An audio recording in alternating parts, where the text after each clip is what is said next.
Friends, આજની recipe છે એકદમ ટેસ્ટી અને બનાવવામાં ખૂબ જ સરળ. સાંજે શાક-રોટલી બનાવવાનો કંટાળો આવે અને કશું ચટપટું અને હળવું ખાવાનું મન થાય તો ફટાફટથી બનાવીને તૈયાર કરી શકો છો અને વળી લંચ બોક્સ કે ટિફિન બોક્સમાં બનાવીને આપી શકો છો. સાંજે નાની મોટી હળવી ભૂખમાં બનાવીને તૈયાર કરી શકો છો. તો હેલો ફ્રેન્ડ્સ, ધમુસ કિચન એન્ડ વ્લોગ પર તમારું સ્વાગત છે. આજે બનાવીશું મમરાના પુડલા. એકદમ ટેસ્ટી અને ખૂબ જ ગજબના બને છે. કોઈ પણ ચટણી સાથે કે પછી ચાની સાથે એન્જોય કરી શકો એવા ટેસ્ટી અને ગજબના બનીને તૈયાર થાય છે. તો ચાલો ઝડપથી બનાવવાની રીત જોઈ લઈએ. મમરાના પુડલા બનાવવા માટે સૌથી પહેલાં આપણે અહીંયા 1.5 કપ જેટલા મમરા લઈશું અને ત્યાર પછી મમરાને ચાળી લઈશું, જેથી કરીને એના અંદરની બધી જ ડસ્ટ હોય, માટી હોય અથવા કંઈ પણ કચરો હોય તો એ આરામથી નીકળી જાય. હવે આપણે એક મિક્સિંગ બાઉલ લઈશું અને ચાળીને તૈયાર કરેલા મમરાને એમાં ટ્રાન્સફર કરીશું.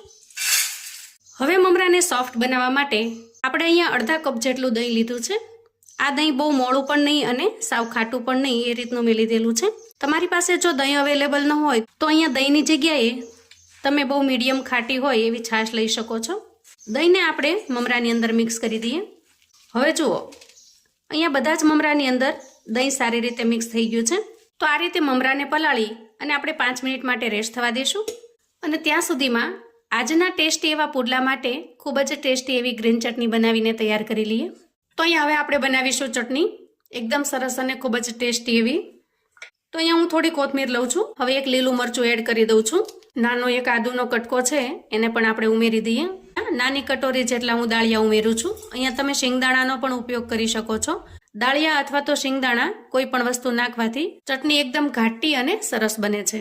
હવે આપણે અહીંયા એડ કરીશું સ્વાદ પ્રમાણે મીઠું અને અડધી ચમચી કરતાં થોડો ઓછો એટલો આમચૂર પાવડર. હવે આપણે અહીંયા થોડું પાણી એડ કરીશું, 4 થી 5 ચમચી જેટલું, અને ઢાંકણ ઢાંકી એકદમ સરસ ચટણી બનાવીને તૈયાર કરી લઈએ. તો અહીંયા જુઓ, ચટણી તૈયાર છે. તો અહીંયા આપણે આ રીતે ચટણી બનાવીને તૈયાર કરી લીધી છે. અંદાજે 5 મિનિટ પછી આપણે ચેક કરી લઈએ.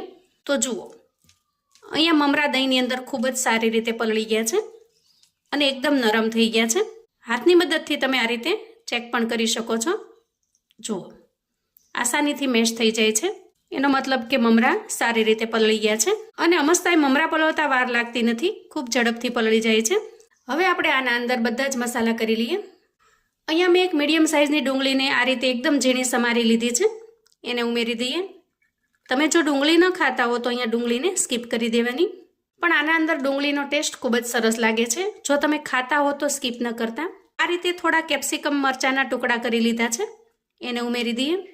અહીંયા તમે બધા જ વેજીટેબલ્સ ઉમેરી શકો છો, કોઈ પણ વેજીટેબલ્સ છે તમારી પાસે અવેલેબલ હોય.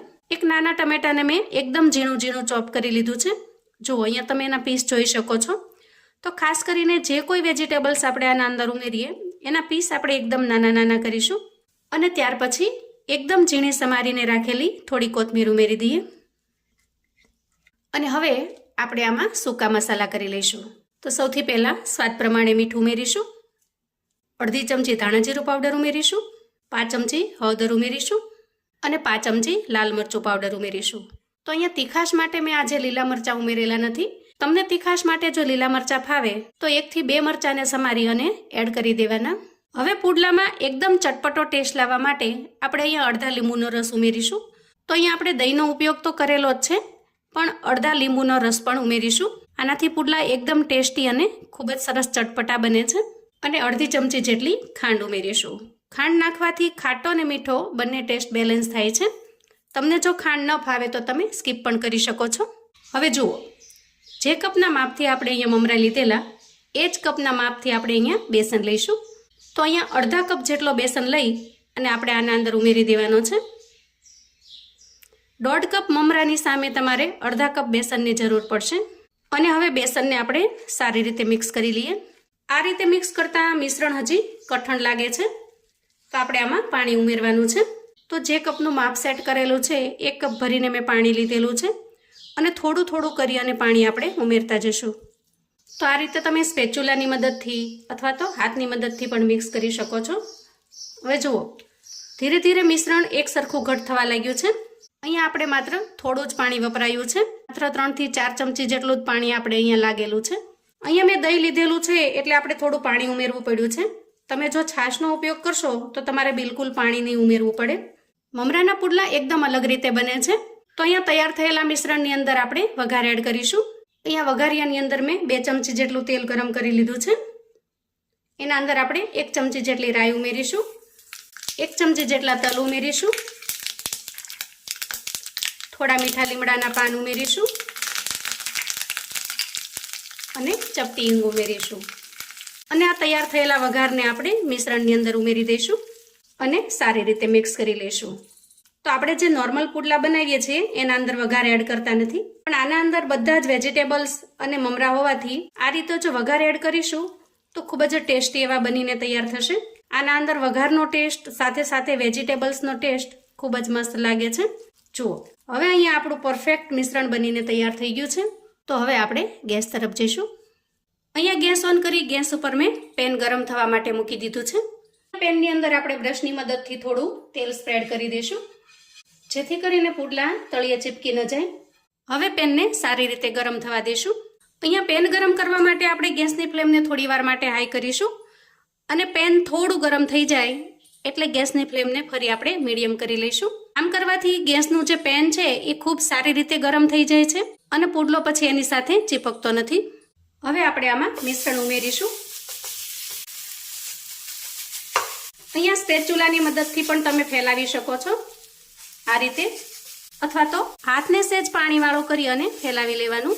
જુઓ, આ રીતે ભીનો હાથ કરીને તમે ફેરવશો તો હાથને ચોંટશે પણ નહીં અને આરામથી તમે શેપ પણ આપી શકશો. આ પુડલા છે થોડા થીક રહે છે, થોડા જાડા, કેમ કે વેજીટેબલ્સ અને મમરાને લીધે એમાં થોડી થીકનેસ રહે છે. જો આ રીતે અહીંયા પરફેક્ટ ગોળ શેપ આપી દેવાનો અને પછી બ્રશની મદદથી ફરતું ફરતું થોડું તેલ ઉમેરી દઈએ. હવે જો ધીરે ધીરે જે પુડલાની ઉપરની સાઈડ છે એ કોરી થતી જશે. તો આપણે ઉપરની સાઈડ એકદમ સરસ કોરી થઈ જાય ત્યાં સુધી નીચે શેકાવા દેવાનો છે. હવે જુઓ, ઉપરની સાઈડ એકદમ સરસ કોરું થવા લાગ્યું છે. તો સાઈડ ફેરવતા પહેલા આપણે બ્રશની મદદથી થોડું તેલ ગ્રીસ કરી લેવાનું અને ત્યાર પછી આપણે એની સાઈડ ચેન્જ કરી લેવાની. આ રીતે જુઓ, એકદમ મસ્ત, જોતાં જ આપણને ખાવાનું મન થઈ જાય એવા સરસ બનીને તૈયાર થાય છે. આ પુડલા મિત્રો તમે ક્યારેય ટ્રાય નહીં કર્યા હોય, એક વખત મારા કહેવાથી ચોક્કસથી બનાવજો. ઘરમાં નાના મોટા સૌને આ પુડલા ખૂબ જ પસંદ આવશે. હવે આ રીતે થોડી વાર માટે નીચે પણ થવા દેવાનું. હવે પાછળની સાઈડ ચેક કરી લઈએ. જુઓ, ત્યાં પણ એકદમ સરસ શેકાવા લાગ્યું છે. તો આ રીતે 2 થી 3 વખત આપણે અલટાવી પલટાવી અને સારી રીતે શેકી લેવાના છે. તો અહીંયા તમે બંને સાઈડ જોઈ શકો છો. જુઓ, બંને સાઈડ એકદમ સરસ શેકાઈ ગયું છે. તો પુડલાને આપણે એક પ્લેટની અંદર લઈ લઈએ અને એ જ રીતથી બીજા બધા જ પુડલા બનાવીને તૈયાર કરી લઈએ. તો જુઓ, અહીંયા આપણું છેલ્લું પુડલું બનીને તૈયાર છે. તો હવે આપણે ગેસની ફ્લેમને બંધ કરીશું અને પુડલાને સર્વ કરી લઈશું. તો ફ્રેન્ડ્સ જુઓ, એકદમ ટેસ્ટી અને ખૂબ જ મજેદાર એવા આપણા મમરાના પુડલા બનીને તૈયાર થઈ ગયા છે. ટેસ્ટમાં એકદમ લાજવાબ બને છે, એકદમ સરસ યમ્મી અને ખાટો મીઠો ટેસ્ટ બને છે. અહીંયા તમે એની થિકનેસ જોઈ શકો છો, બહુ ખાસ જાડી હોતી નથી. આપણે એને ખૂબ સરસ રીતે પાતળી બનાવવાનો પ્રયત્ન કરેલો છે. તો આ રીતની થિકનેસ તમે રાખશો તો પુડલા ખાવાની પણ તમને ખૂબ જ મજા આવશે. આની સાથે આપણે એકદમ સરસ મજાની ગ્રીન ચટણી બનાવેલી છે. જુઓ, એકદમ યમી દેખાઈ રહ્યું છે. તો મિત્રો, આવું અવનવું જાણવા માટે અને મને સપોર્ટ કરવા માટે ચેનલ પર જો તમે નવા છો તો પ્લીઝ ચેનલને સબસ્ક્રાઈબ કરો. વિડીયો ગમે તો લાઈક અને શેર કરો. તમારા સગા સંબંધી મિત્રોને પણ આપણી આજની આ એકદમ અલગ રીતે બનાવેલા પુડલાની રેસિપી ચોક્કસથી શેર કરજો, જેથી એ લોકો પણ બનાવીને તૈયાર કરી શકે, એન્જોય કરી શકે અને એના પરિવારને પીરસી શકે. કોમેન્ટમાં મને ચોક્કસથી જણાવજો મિત્રો કે આજની આ પુડલાની રેસિપી તમને કેવી લાગી છે. અને હા, સાથે સાથે એ પણ જણાવજો કે તમે મારો વિડીયો કયા ગામથી, કયા શહેરથી જોઈ રહ્યા છો. તમારી સારી સારી કોમેન્ટ વાંચી અને ખૂબ આનંદ આવે છે. તો ફરી મળીશું એક નવી રેસિપી સાથે. ત્યાં સુધી આવજો મિત્રો.